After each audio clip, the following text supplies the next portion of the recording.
todo fue improvisado. Hasta yo le voy a decir a usted que lo he dicho tantas veces, Allende me llevó a una situación de fuerza para que aceptara llevar la comandancia en jefe de la Fuerza Aérea, porque yo no quería por ningún motivo hacerlo. Y le pedí a Allende que me dejara irme a retiro, por cuanto yo no me sentía capaz de reorganizar y reunir el mando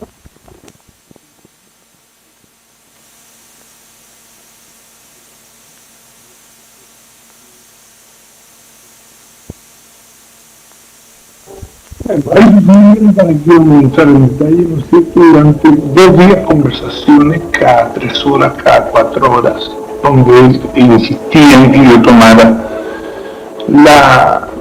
el ministerio, creo que era de Obras Públicas, y la comandancia en jefe. Me mantuvo en posición de ni una ni otra cosa, que me dejara irme a mi domicilio. Después de más de 30 años tenía derecho a acogerme a mi jubilación.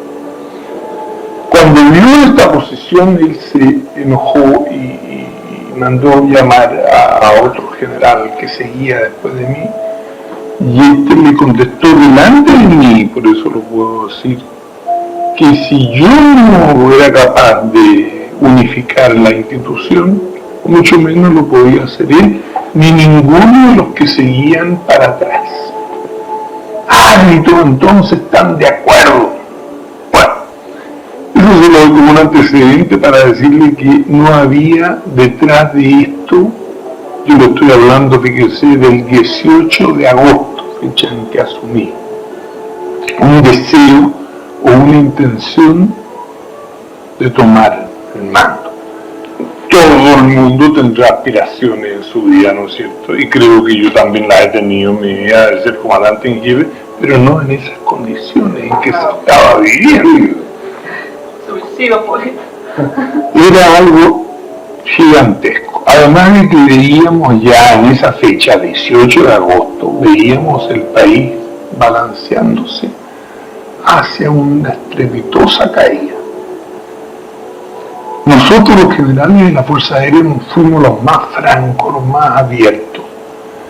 Y el 19 de mayo, ya estoy hablando hacia atrás, del mismo año, le pedimos al general Ruiz que habláramos de política porque esto ya estaba pasando. Sí, nos dijo Ruiz, pero todo está muy bien, podemos conversar aquí todo lo que ustedes quieran, pero el único que resuelve aquí es el presidente. Yo sé lo que ustedes me van a decir, lo entiendo, lo acepto, lo comprendo, veo lo mismo que ustedes están viendo. Entonces, ¿por qué no vamos a hablar con Allende? Le dije. Me dijo, conforme. Yo voy a hablar con el presidente. Y el presidente nos invitó a comer Allende el 19 de mayo del año 73. Y ahí se comía Allende, que era un viejo zorro para manejar la política, un muñequero, como le decían, simpático, agradable, extrovertido. Era un tipo realmente, humanamente extraordinario. Lo primero que nos dijo fue: no hablemos nada antes de comer. Primero tomémonos unos aperitivos, después comemos y después nos vamos a la sala de consejo. Y ahí ustedes tienen toda la libertad para expresarme toda la inquietud que les trae. Y yo sé que ustedes vienen con inquietud. Así es, presidente. Así se hizo. Llegó una hora en que nos pasó al salón de consejo. Nos juntamos en una mesa, presidida por él. No había nadie más que los generales de la Fuerza Aérea y Allende. Y le pidió él, Allende, al general Alberto Bachelet que fuera su hombre de confianza para que levantara un acta de lo que cada uno de nosotros iba a expresar. No prefiero hablar.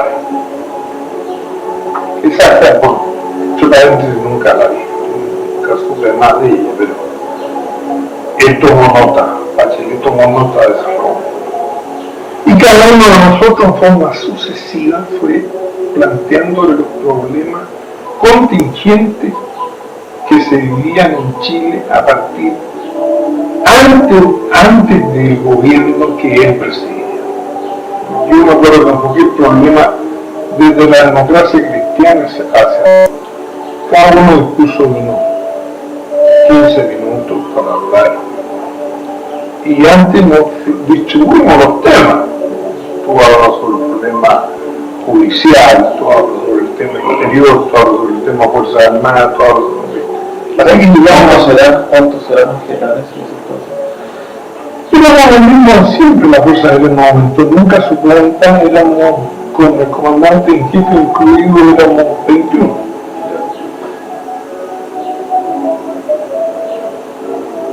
Cuando hablaban de la reunión como esa, hablaba de antigüedad o...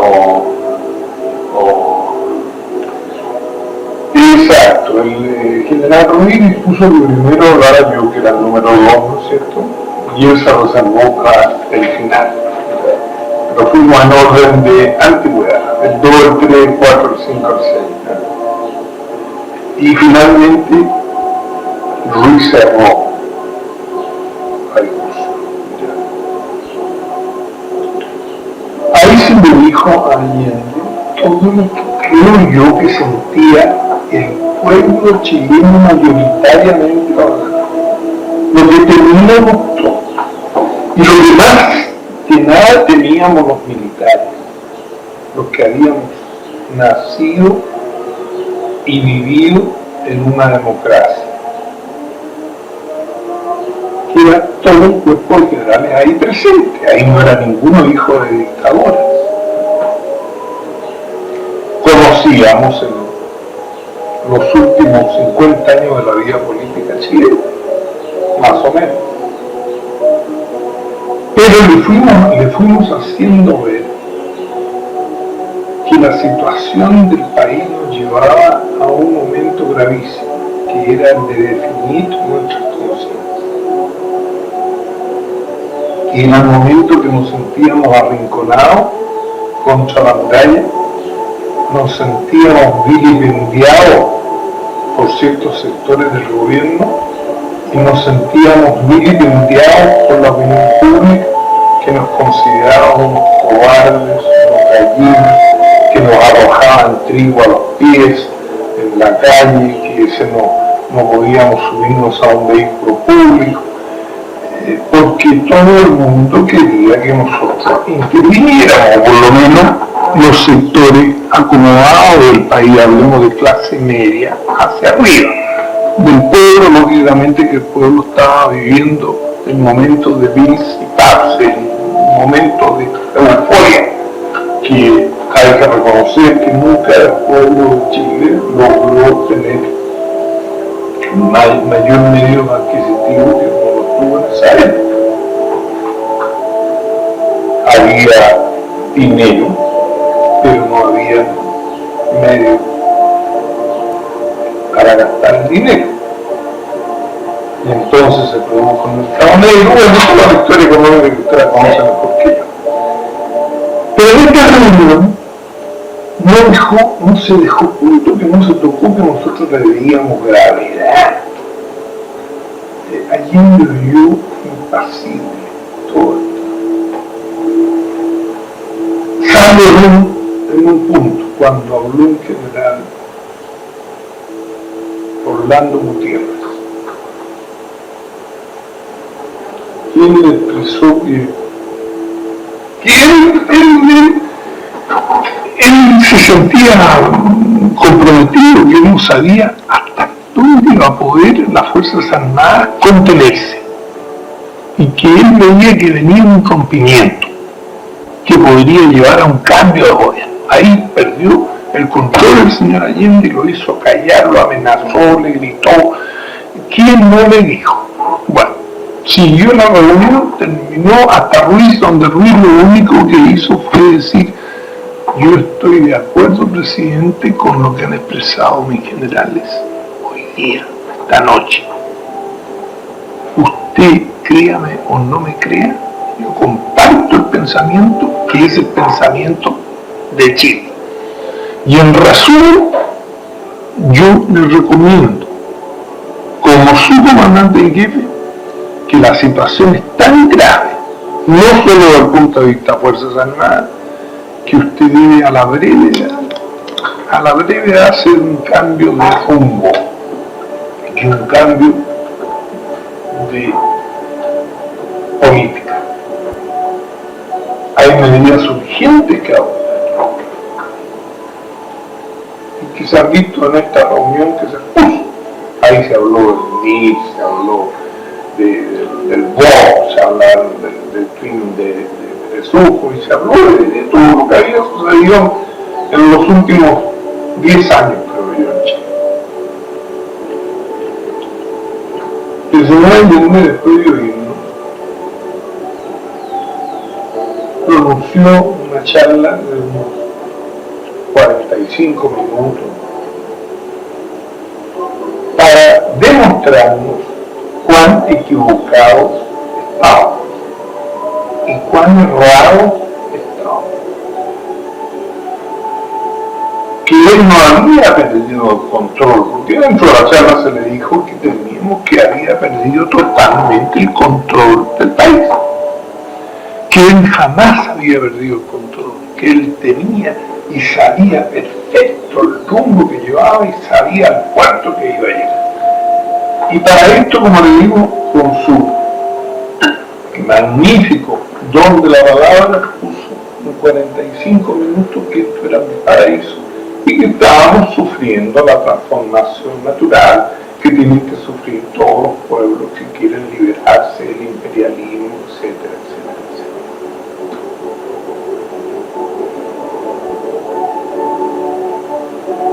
Bueno, de esa comida yo salí realmente, creo que mi compañero igual ha pasado un drama, salí congestionado, salí desequilibrado, salí frustrado, salí con odio, salí con rabia, salí con pena, salí destruido. El único que no le ha sucedido eso, creo yo, fue mi amigo, que era muy amigo mío, Alberto Bachelet, que él fue compañero mío del servicio militar cuando éramos muchachos, y lo conocía desde hace tantos años. Él no, que pensaba, de todas maneras, él tenía un pensamiento izquierdista, más allá de lo prudente, diría yo, ¿no? Para un uniformado, especialmente, para un hombre que la democracia que yo conocí tenía un deber y obediencia al poder civil. Y entre el 19 de mayo, después llegó, como le digo, el 18 de agosto, y el 11 de septiembre había un pueblo nada más. Por ahí, cuando se produjo poco antes de producirse el Tancazo, que sucedió un 29 de junio, ya la inquietud se había extendido, yo diría no extendido, sino que había aflorado la inquietud que existía en la Armada, en el Ejército. Y en Carabineros, a través de la Marina. Entonces, llegó un momento que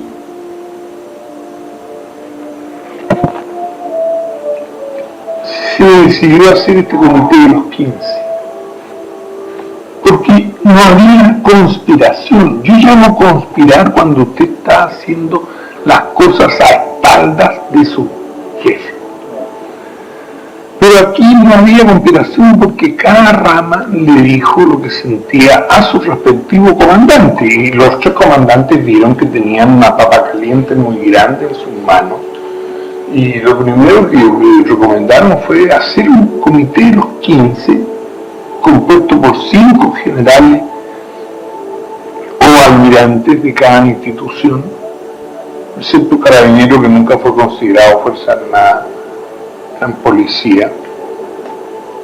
Y nos reuníamos cada 15 días más o menos para discutir y conversar de lo que estaba ocurriendo y de lo que podría ocurrir.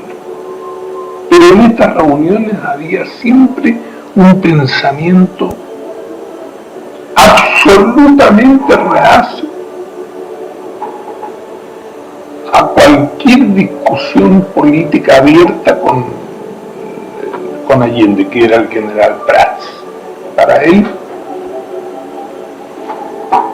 a quien conocí desde que fue mi instructor en la escuela militar cuando era teniente, lo conocía muy bien. Fue un hombre siempre muy inteligente, pero se vio envuelto en unos acontecimientos que lo superaron en lo político especialmente.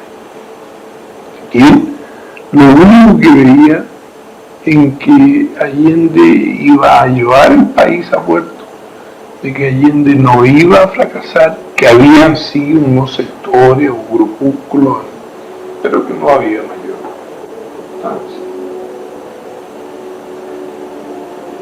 Pero golpe no hacía golpe, no por ningún motivo, con todas sus letras. A mí no me vienen con situaciones de anormalidad, yo no voy a aceptar ninguna de las cosas. Así que nosotros mirábamos al ejército, que era el elemento de fuerza, la única organización capaz de dominar todo el país en un momento determinado. Eso hay que reconocerlo. La Fuerza Aérea no era capaz, ni la Marina tampoco, individualmente o en conjunto, porque el ejército ocupa desde Arica a Porvenir, usted sabe, con guarniciones permanentes. De manera de que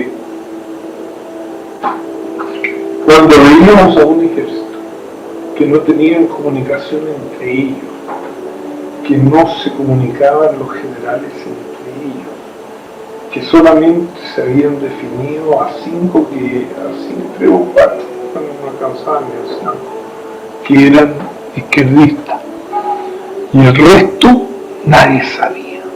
Todos estaban esperando que sucediera algo, pero ellos no iban a tomar injerencia, salvo que el comandante en jefe ordenara. Y el comandante en jefe Enrique Jesús no lo iba a ordenar jamás. Hasta que sucedió lo que ustedes conocen, que le pasó a General Prats, la sacada de la lengua de la señora, la reunión de señora, etcétera, etcétera, que le provocó la renuncia definitiva y que tuvo que acogerse a retiro. El gran secreto es por qué quedó Pinochet. Vaya a saber usted. Eso hay teorías muy lógicas al respecto de por qué quedó Pinochet. Perdón, ¿ustedes en ese entonces pensaron de que al salir Prats y al quedar Pinochet no cambiaría la cosa en el ejército? O sea, a Pinochet lo tenían sindicado como uno de los 4 o 5 generales más bien que apoyarían al gobierno de Allende. Para nosotros Pinochet era la gran incógnita, porque era el número 2 del ejército y que no sabíamos qué pensaba, y no lo sabía ni siquiera sus compañeros de armas. Yo tenía compañeros de escuela militar que eran generales en la época y ellos tampoco sabían cómo pensaba Pinochet. Pinochet tenía una línea de al lado su general Prats, de ahí no movía un milímetro.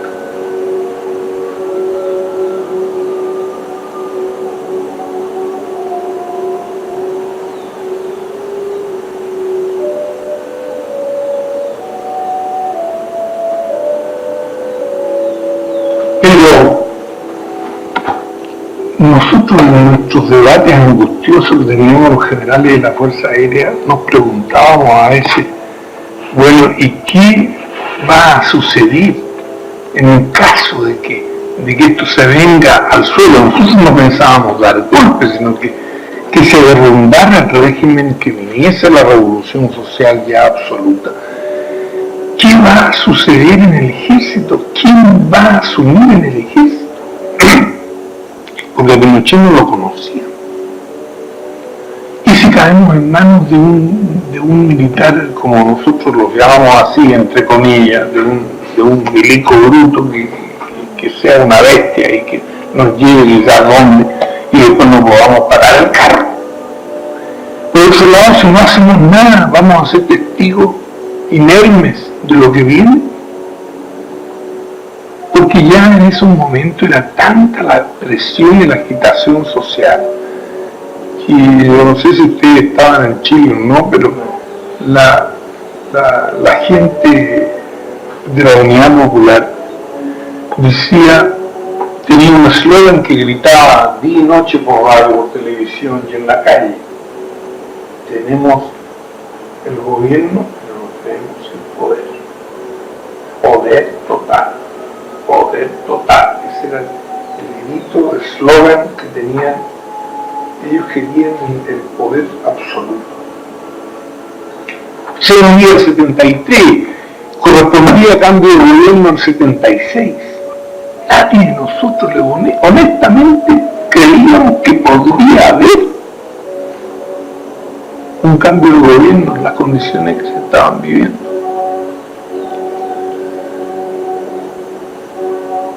Es decir, volviendo muy atrás, cuando recién salió elegido Allende, por ejemplo, ustedes saben que hubo algunos movimientos por ahí, ¿no es cierto?, en que estuvo metido un general, un almirante, uno de la Fuerza Aérea también, por ahí anduvo buscando cómo obtener que el Congreso se opusiera a la elección de Allende.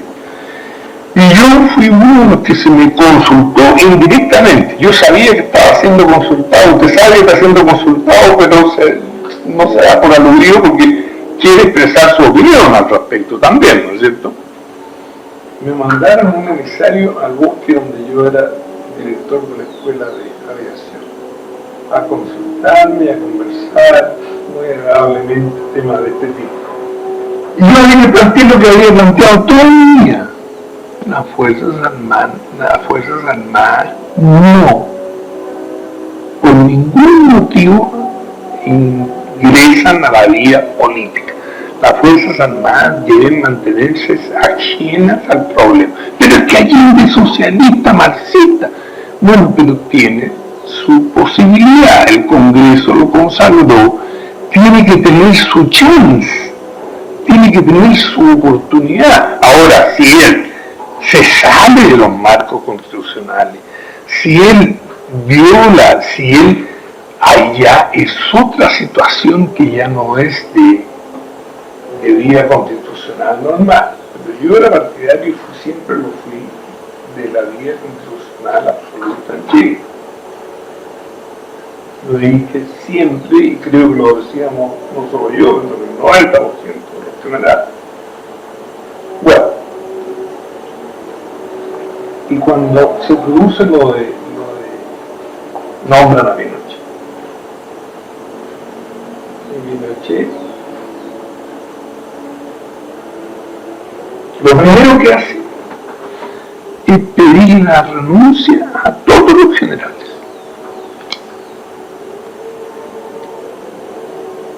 Entonces me acuerdo que yo con un marino fui a conversar con Pinochet. Yo ya era comandante en jefe 5 días antes que él. Fui a conversar con Pinochet a decirle que pensara lo que iba a hacer. que descabezar el ejército en un que estábamos viviendo era peligroso en todos sentidos, tanto a favor como en contra, incluso para su propia estabilidad institucional. Ante esa presión que le hicimos, me acuerdo que fui con Carvajal, prometió hacer un sondeo personal por la guarnición de Santiago al día siguiente. Era un viernes al día siguiente. Y la hizo. Y llegó tan que accidentalmente yo estaba presente cuando le dijo al ministro de Defensa que venía desolado de la gira el tour que había hecho por la guarnición de Santiago, por lo que le habían expresado los oficiales y jefes, comandantes de unidades de Santiago, porque había visto que aquí, con sus palabras textuales, le dijo: aquí falta una chispa para que esto vuelva. El ministro era este que asesinaron el día.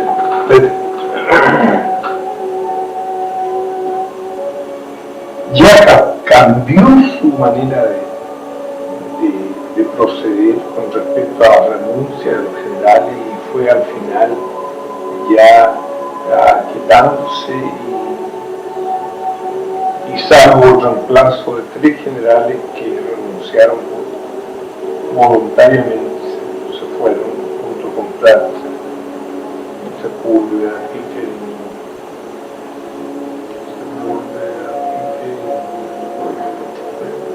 fueron 3.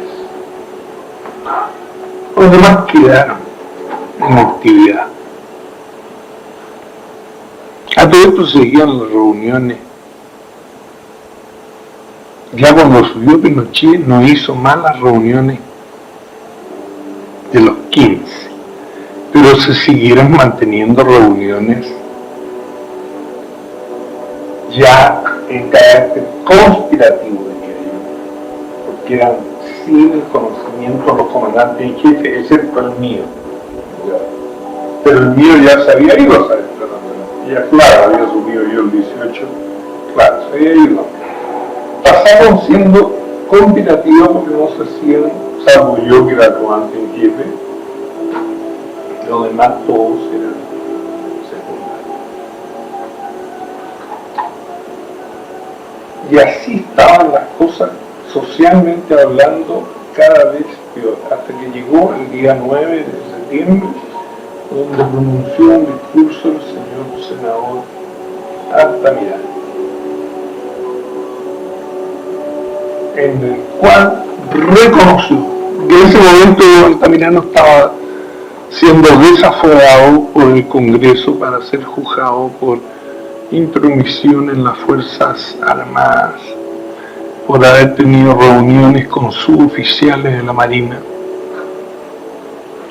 Y ahí en ese discurso en cadena de radio que lo escuché, reconoció que había sido efectivo, que lo haría tantas veces como fuera necesario y que lo seguiría haciendo.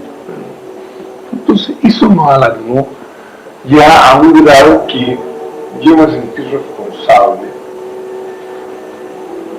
Y fui a hablar con Pinochet esa misma tarde, terminó el discurso en la mañana, qué sé yo, sería 1 hora, 2 horas después de terminar el discurso, como a las 5 de la tarde fui a hablar con Pinochet.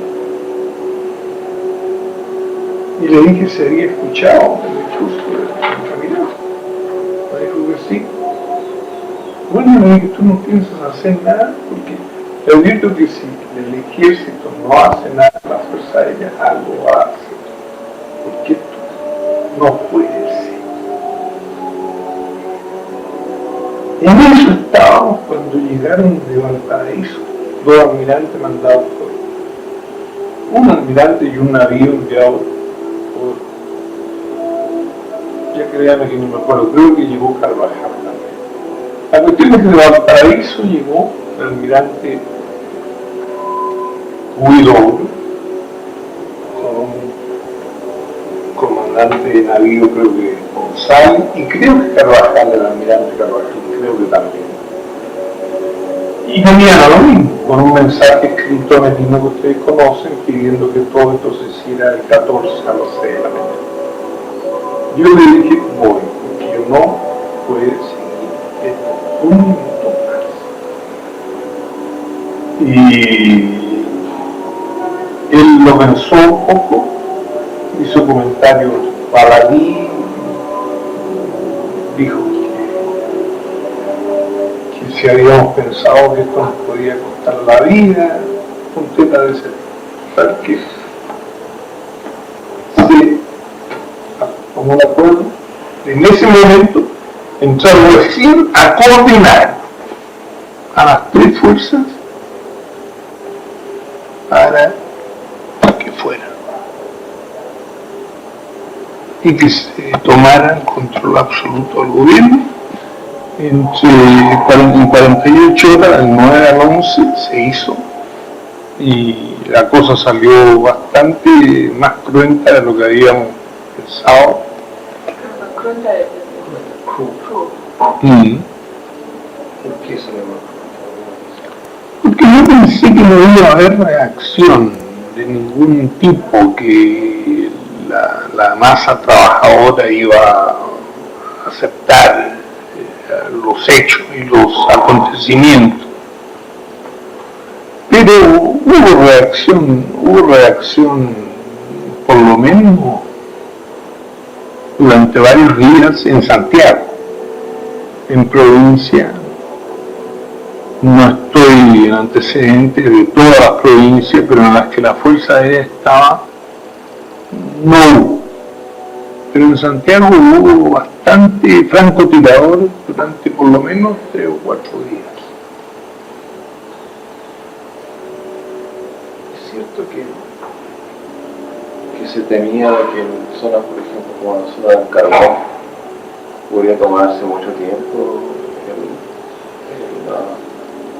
apaciguar la población. Hubieron formas armadas. Lota, en Coronel, en lugares como eso. Sí. Y temíamos también,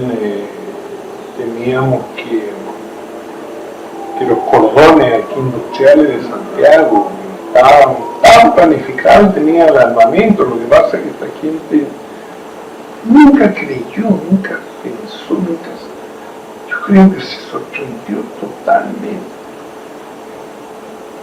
Tenían armas, porque después vino la etapa, desde esa etapa, desde los primeros días, vino la siguiente, que fue la de búsqueda de armas, y se encontraron bastante serias cantidades de armamento, y coincidencialmente todo armamento soviético, todo armamento marca AK, principalmente fusil ametralladora, lanza granadas antitanque rusos, la munición rusa, todo. Pero como ves, la historia no es corta, la historia es larga. Todavía no hemos llegado a la primera día. Yo creo que lo mejor es pasar ya a los hechos de la Junta, de la formación de la Junta. Asuman la Junta y tienen que empezar a gobernar, ¿no es cierto? Ese es un problema. ¿Cómo lo hacen? Bueno, cuando teníamos programa, no teníamos planes, no teníamos nada. Todo lo que se diga son historias, son invenciones. Nos juntamos en la escuela militar día 12 o el 11 en la tarde, y ya hasta esos detalles se me olvidan, si el 11 a las 7:30 o el 12 a las 7, yo creo que el 11. Y se juró ahí, un juramento que se hizo a la Junta. Incluso ahí se conversó de hacer una cabeza rotativa de la Junta, que que Pinochet aceptó de buen grado.